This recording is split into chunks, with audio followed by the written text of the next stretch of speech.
গরিব হওয়া কোনো দুঃখের বিষয় নয়, গরিব হওয়া কোনো লজ্জার বিষয় নয়, গরিব গৌরবের বিষয়। আমার দেশের অনেক গরিব নারীরা সংসার চালানোর জন্য গার্মেন্টসে চাকরি করে, ঠিক কিনা বলেন? কেন ফাতেমাতুজ জাহরা রাদিয়াল্লাহু তাআলা আনহাকে তালি জোড়া দিয়ে জামা পড়তে হবে? আমার নবী যদি বলতেন উহুদ পাহাড়কে তুমি স্বর্ণ হয়ে ফাতেমার কদমে আসো, অবশ্যই গোটা উহুদ স্বর্ণের খনি হয়ে ফাতেমাতুজ জাহরার কদমে আসতো, ঠিক কিনা কথা বলে?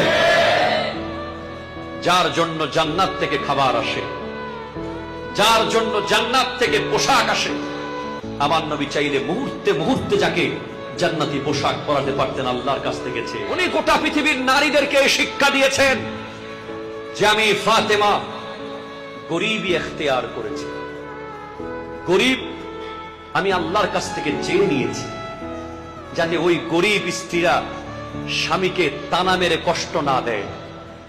পাশের বাসার ভাবি তো 10 ভরি স্বর্ণ পড়ছে, তুমি আমাকে কি দিয়েছ?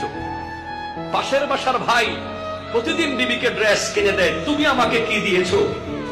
আমার মা বোনেরা, পাশের বাসায় তাকাবেন না, গোটা কায়নাতের শ্রেষ্ঠ কন্যা হযরতে ফাতেমার দিকে তাকান, ওনার ড্রেসের দিকে তাকান, ওনার জীবনের দিকে তাকান। আপনার গায়ে যা আছে, আপনার ঘরে যা আছে, তা নিয়ে আপনি শুকরিয়া করতে পারবেন, ঠিক কিনা কথা বলেন?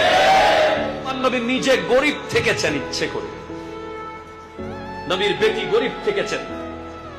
নবী চাইলে হাজার হাজার কোটি কোটি সম্পত্তির মালিক থাকতে পারতেন,